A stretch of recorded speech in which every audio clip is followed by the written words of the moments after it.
There is much to see and eat in Paris. As visitors to the City of Light know, there is one sure way to combine the pleasures of both: pastry shops. In her latest book, Paris Sweets, noted food writer Dory Greenspan takes the reader on a tour that's sure to leave the stomach growling. From a comfortable chair in the New York outpost of Paris's famous gourmet bazaar, Fauchon, she tells Canapé about how pastry is more than a snack. It's a cultural tradition. I thought that I was going to be a researcher, and I in fact did a doctorate in gerontology and never finished my dissertation, and went from there to baking cookies in the basement of a Greenwich Village restaurant. And my mother was so unhappy. She was so looking forward to saying my daughter the doctor, and instead she got to say my daughter the underpaid baker. I was working as a researcher and going home every night and baking, and one night I went home and I made lemon marmalade from the Gaston Lenôtre cookbook. And I turned them over on the windowsill, and when I woke up in the morning, I turned them right side up. And I know this sounds ridiculous. There was sun coming in. Even in my West Side apartment, there was sun coming in, and the marmalade looked so beautiful. And I was so proud of myself for having made these jars of jam, and for their looking so beautiful, that I walked in and quit my job, and that's when I started baking. I went to France for the first time in 1971, and we landed in Paris, and the second we got there, and I put my foot down, not at the airport, when I got into Paris, I thought, you know, my mom, my wonderful mother, had just made a mistake. I mean, instead of having me in Brooklyn, I know she meant to have me in Paris. There was just this immediate connection, a complete connection with Paris that was almost physical, and it was sealed with my first strawberry tart. I had been a Paris-New York commuter for a few years and a pastry lover for many decades. And I had written dessert books, and I had worked with a fabulous Parisian pastry chef, Pierre Hermé. We'd written 2 books together. And I was searching around for my next idea, not really sure what to do. And it was Patricia Wells, who's written wonderful books about French food and about Paris, who said to me, you know, I don't understand why you don't write a book about Paris pastry shops. And it was one of those, you know, why didn't I think of that? And it was the perfect idea for me. There are 17 pastry shops, chefs in the book, and I had the chance to write about meeting the pastry chefs and working with them and talking about the shops. So many of them have long, long histories, and then to give the recipes as well. So it was, it took me about 2 years to write, but I think of it as something that really was brewing for 30 years. And it just took Patricia Wells to say, now's the time, do it. There's been so much talk about the French paradox, the idea that if you can eat foie gras and you can eat rich foods, and if you drink red wine, life is perfect. But I think the real French paradox is to see all those incredibly chic, pencil-thin Parisian women eating pastry just about every day. Pastry is really a very important part of French culture. You never hear someone say, oh, I shouldn't, or, oh, I couldn't. You never see desserts called guilty pleasure or chocolate decadence or sinful cake. It's part of life's pleasures, and there's a long tradition of pastry in France. You see shops like Storer that have been in existence since 1730. You see pastries that have been in the kind of pastry canon for 200 years. I'm thinking of Financier. French people, for the most part, don't bake at home, where Americans are really avid home bakers. French people don't bake at home because there are these fabulous patisseries. Every block, every quartier has a pastry shop, and people are loyal to their pastry shops, and they buy pastries for special occasions, and children buy them. It's considered part of daily life. I find that there's a great pleasure in just making the pastries, even before you get to the eating part. Everything about the process is, for me, a treat. Where it's the feel of the ingredients, it's the smell as you're working, the way the textures change, the way things smell when they're baking, and that fabulous sense of satisfaction and accomplishment that you have making something. So at every step in the way, there's a little pleasure, and these things taste so good. What's old is new. Those unrepentant avant-gardists of the 1920s were no friends to the walls of museums. Art, they believed, needs to go and be elsewhere. 75 years later, French artist Vincent Lamoureux agrees. An artist in residence at Location 1, he likes to create machines that move. Canapé explores his creative world. Le projet Pentacycle, c'est peut-être le projet le plus ambitieux qui m'ait été donné de réaliser jusqu'à maintenant. Le rail de l'aérotrain est un projet qui commence au début des années 60. Et en fait, c'est un projet de train sur coussin d'air, comme ça, pour relier des moyennes distances. Donc là, le projet en fait, de l'aérotrain était de relier Paris à Orléans. C'est un projet de train à grande vitesse. Donc le train était sur coussin d'air, propulsé par un réacteur d'avion, et un train qui pouvait atteindre une vitesse de 450 km/h à peu près. Aujourd'hui, personne n'utilise le rail de l'aérotrain. En fait, c'est un projet complètement avorté, complètement abandonné comme ça. C'est aussi, en fait, quand j'ai commencé à travailler sur ce projet-là, un petit peu les questions que je me suis posées à la vue de ce monorail qui était magnifique, cette ruine moderne comme ça qui est perdue au milieu de la Beauce, qui traverse à la fois des terrains agricoles, à la fois des usines, qui passe dans la forêt, parfois à côté des habitations. Je me disais, mais qu'est-ce que je peux faire avec ce rail? La meilleure chose à faire peut-être était d'essayer de réveiller ce géant qui dort, réveiller cette grosse structure en béton comme ça. Presque naturellement, en fait, j'ai trouvé une espèce de position pour s'asseoir avec la projection, en fait, de trouver l'outil qui me permettrait de me déplacer sur ce rail comme ça. Voilà. Donc l'idée du véhicule est un peu née comme ça, en fait.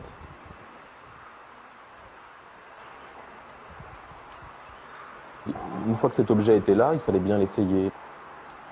Donc l'idée, c'était d'essayer le pentacycle sur son rail. Et le pentacycle, c'est vraiment l'idée d'un véhicule à la fois observateur et observatoire. Donc l'idée même de la lenteur, l'idée même d'une traversée de ces différents types de paysages devenait quelque chose de vraiment essentiel pour le projet.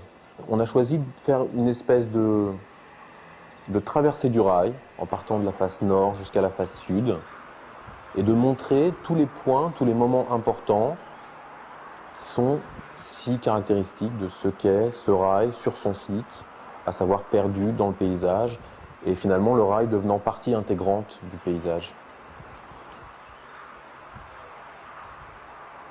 En voyageant, en me baladant en fait, sur le rail de l'aérotrain, principalement il y a 3 points importants qui sont sortis de ces observations comme ça. Le premier point, c'est que c'était un espace, c'est que pour moi c'est un espace de double mise en mouvement, à la fois mouvement du corps et mouvement de l'imaginaire. Ensuite, c'était l'idée d'un assemblage de temps hétérogène. C'est-à-dire que quand on regarde ce rail, en fait ce monorail en béton comme ça ressemble à des choses qu'on connaît bien, mais c'est pas clairement identifiable comme un rail pour un train sur coussin d'air. Et le troisième point, c'était que le rail de l'aérotrain est un fragment, donc à la fois un objet, un espace, une structure en béton complètement amputée. À l'inverse d'un échangeur ou d'une autoroute qui relie un point A à un point B, le rail de l'aérotrain ne relie rien du tout. Donc en fait, il est comme un fragment, il est clos sur lui-même. Disons qu'il y a une réelle filiation un petit peu entre tous mes projets. Et il y avait cette envie de travailler sur les roller coasters, sur ce type de structure de mise en mouvement en fait. Je crois que ce projet roller coaster est directement lié au projet du pentacycle et c'est vraiment un prolongement, presque une suite logique. L'attrait de Location One, c'est que en fait, ce projet des roller coasters, comme ça, c'est un projet assez ambitieux. Et peut-être le type de projet qui nécessite presque un aspect documentaire, en fait. Donc, dont le médium, finalement, est peut-être la vidéo, quelque chose comme ça.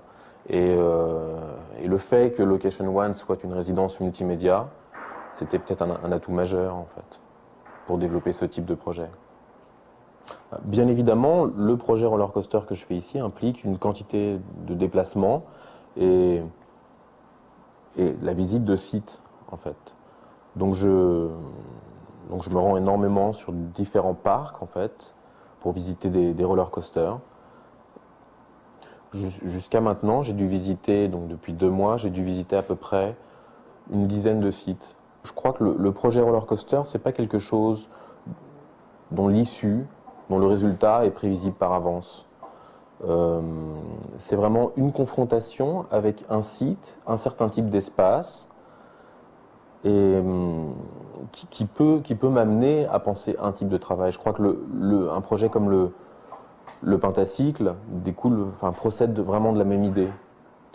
Il n'était pas possible de partir du fait qu'il y avait un véhicule à réaliser et qu'il fallait trouver son site. Je crois que c'est vraiment dans l'autre sens que ça marche. C'est, je pense, vraiment une pratique in situ. Et ça, je crois que c'est aussi une dimension importante de mon travail, en fait. C'est la confrontation avec un espace, ce que cet espace évoque, suggère, la dose de subjectivité que moi je peux y mettre, et un résultat avec un certain degré de finitude.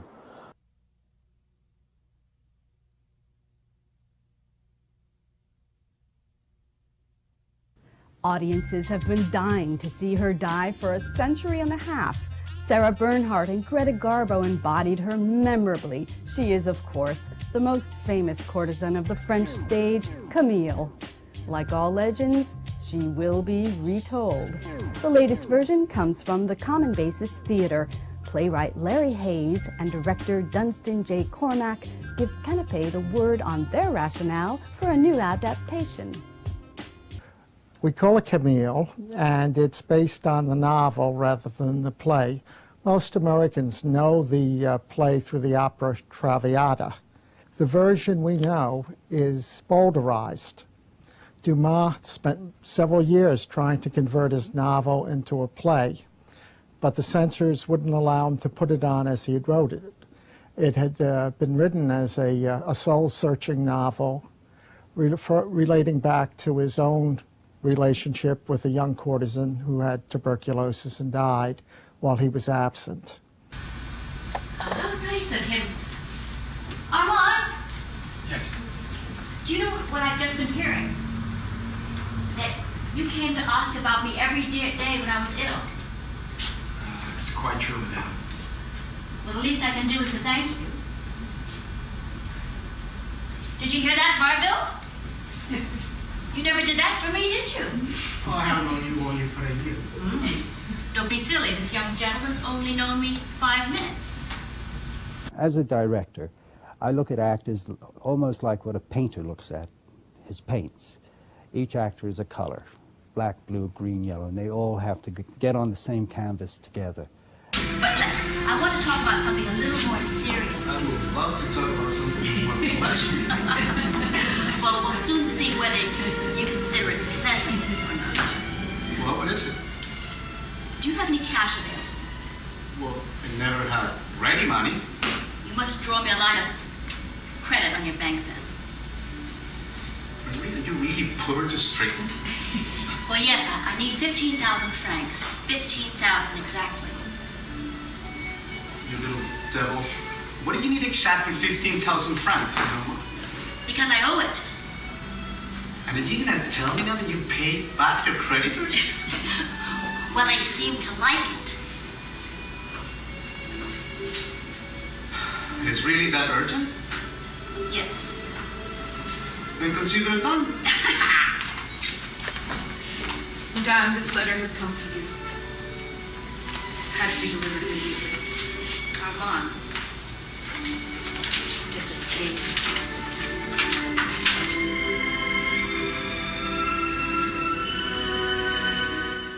Al Cash Dollar was very concerned with restoring the ending, where the young man is a foolish young man and did not come back. For some reason, in the traditional stage version and the opera Traviata, all his mistakes are resolved at the end when he comes back and embraces her as she's dying. And Al Cash Dollar felt that it was important to tell the story as Dumas wanted it. There are certain stages of life where mistakes are understandable, and this is how we all begin our life, making terrible mistakes and learning to resolve and integrate it into our personality. And Dumas did this by becoming a very prolific writer. Marguerite, don't you love me a little? Well, I did love you. And now? And now I think it's...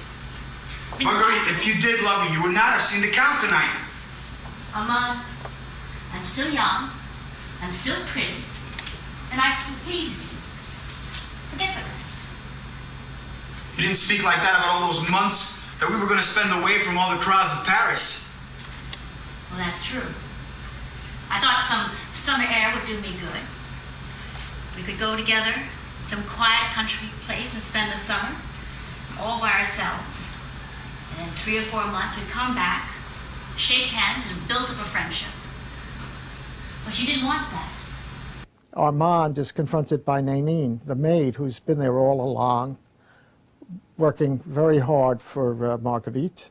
And she's the one that tells him that Marguerite always had one question: why is it men are so strong they cannot forgive the people they love? In the novel, this is a repeated question by Marguerite as she's lying dying. I feel it's a good message. I feel that we do have to learn to forgive, and that our ego makes us think we're strong by holding on to our resentments, prejudices, and xenophobia, whatever we're locked into. The Congo? Oh sure, I read The Heart of Darkness in college. Well, friend, it just might be time to update the syllabus. There's no better place to do so than the newly translated novels of Congolese writer, academic, and research chemist Emmanuel Dongala. On a recent visit to the New York State Writers Institute, the New England-based French-speaking novelist talked to Canapé about his motives for working in science and literature. Officiellement, professionnellement, je suis chimiste, scientifique, et les gens s'étonnent toujours pourquoi je suis littéraire, pourquoi j'écris des romans, quelle est la relation entre les deux. En fait, pour moi, la relation est très simple. Il s'agit tout simplement d'une curiosité, de la curiosité de connaître le monde. Donc, une soif de connaissance. Donc, on peut approcher la connaissance du monde soit d'une manière rigoureuse, logique, par la science, mais aussi d'une manière plus immédiate, plus intuitive. C'est par la littérature, la poésie, l'art. Donc, pour moi, c'est tout simplement les deux aspects d'une même chose. Mon livre, Le Feu des origines, c'était mon deuxième roman et c'est un livre que j'ai voulu faire ambitieux, de façon ambitieuse. Effectivement, il s'agit de raconter l'histoire du continent africain depuis avant la colonisation jusqu'après la colonisation, c'est-à-dire après les indépendances. Donc, c'est une sorte de saga, mais un peu, comment dirais-je, une saga inversée, en ce sens que, au lieu que ce soit plusieurs générations qui traversent une époque, c'est un individu qui traverse plusieurs époques. Donc, on voit la naissance d'un enfant de façon extraordinaire et il vit la colonisation, la lutte pour l'indépendance, l'indépendance elle-même et les problèmes de l'Afrique contemporaine après les indépendances. Et ce livre est l'un des romans que j'aime le plus parce que cela m'a pris beaucoup de temps pour l'écrire et aussi parce que je croyais que j'écrivais tout simplement pour le monde africain, mais à ma grande surprise, c'est un roman qui a eu beaucoup de succès au Japon, beaucoup de succès au Danemark et en Norvège. Et cela m'a surpris. Et quand j'ai posé la question à mon éditeur danois, il m'a dit que tout simplement ça leur rappelait un peu les sagas nordiques. C'est-à-dire le roman qui s'intitule « Les petits garçons naissent aussi des étoiles ». J'ai choisi un enfant pour raconter parce que je voulais donner un regard frais, approcher le sujet d'une manière nouvelle, parce que dans ce roman, je parle de la lutte politique, de la corruption, de la faillite des États africains, mais c'est des thèmes qui avaient été déjà traités par d'autres écrivains. Alors pour faire quelque chose de nouveau, il fallait regarder ça à travers un œil nouveau. Et c'est l'œil de cet enfant avec sa fausse naïveté. Il peut poser des questions qu'un adulte ne poserait pas. Beaucoup de gens, quand ils lisent la littérature africaine, et en particulier quand ils lisent mon roman Le feu des origines, parlent de réalisme magique et à ce propos, ils invoquent les écrivains d'Amérique latine. Mais en fait, le monde de l'Amérique latine et le monde africain, il y a tellement de ressemblances, hein, le monde caribéen, antillais, etc. Mais pour nous, le réalisme magique n'est pas quelque chose d'extraordinaire. L'Africain, il passe de la réalité au magique, au merveilleux, sans aucun problème. Ils se côtoient. Quelquefois, c'est même difficile de les séparer. Donc, ce n'est pas quelque chose d'extraordinaire comme on pense ici en Occident, qu'un écrivain africain utilise ce que vous appelez ici le réalisme magique. Bien sûr, les gens qui changent le monde, c'est les politiciens, les hommes de pouvoir. L'écrivain n'est pas nécessairement un homme de pouvoir, mais à cause de ses livres, il dérange les gens, il montre des aspects cachés. Les choses que les politiciens veulent cacher, il les étale. Et à ce moment-là, je crois qu'il fait une œuvre salutaire. Et c'est pour ça que moi, je pense que l'écrivain est indispensable dans une société, dans toute société.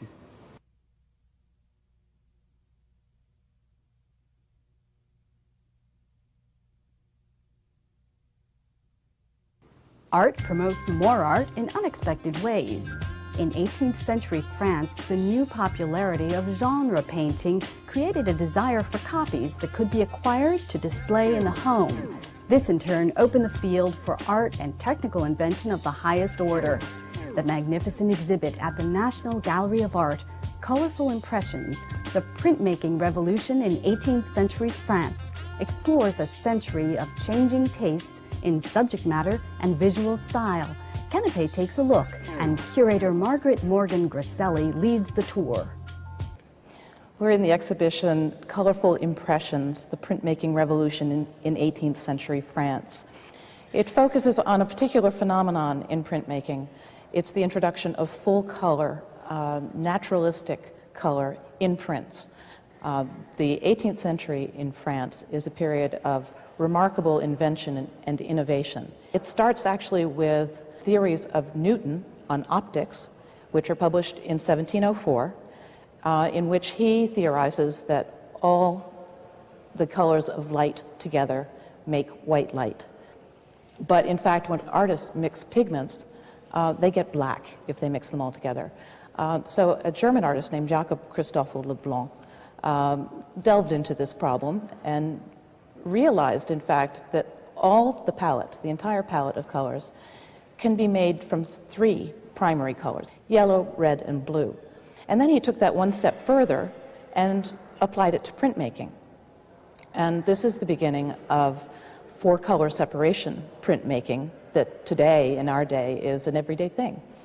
The multiple plate printing technique was invented pretty much in the 18th century, first of all to make color mezzotints, and those were the first prints that were made in the yellow, the red, and the blue. Originally three-color printing, and then it was realized that without a black plate, the prints were a little bit blurry, the colors a little bit unresolved, the compositions not quite finished. And then when they added a black plate on top of the other three, one literally on top of the other, it brought everything together, it coalesced the composition. In the exhibit, we are fortunate to have actually a set of 10 progress proofs. It's a print by an artist totally unknown today named Descourtis. The very first plate, starting with a line etching, which was used to transfer the image to 4 other copper plates. Because he had 5 plates, he had to have them exactly the same size, exactly the same image. He started then with a yellow ochre plate, and then followed that with red. Those were followed by a blue plate, and the blue, the yellow, and the red together create a garish image, actually, a lot of orange, Finally, you come to the black plate. And it's remarkable if you compare the 4 color plates and then the 5 with the black on top, the transformation of the image. It's in focus, the colors are more muted. You can't imagine how those bright, bright colors can suddenly be transformed. The artists who were working in color prints were not only just using engraving and etching, which had already been used for years and years and years. They were inventing new techniques specifically to address particular problems of reproducing what they saw in drawings, in paintings, in watercolors, in print form. One of the earliest was chalk manner engraving. For the longest times, artists had tried to reproduce drawings in prints from the beginning of the 16th century, but they hadn't found a way to copy the particular grainy quality, the breadth of a chalk stroke. And in the middle of the 18th century, highly inventive artists realized that a tool that was used for metal work might serve the purpose. It was called a roulette. It was a little wheel that had teeth on it, and when it was rolled across the surface of a copper plate or a copper plate that was prepared for etching, it created just the kind of grainy, broken up line that a chalk would reproduce on paper. The remarkable thing about these color prints is that they're really only made over a period of about 60 years, from about 1750 into just the beginning of the 19th century. And the craftsmanship that these prints display is extraordinary. And once people start looking at them and realizing how difficult, first of all, it was to put these together, how many steps were involved in the process, I think that they will enjoy a new period of appreciation that they're due.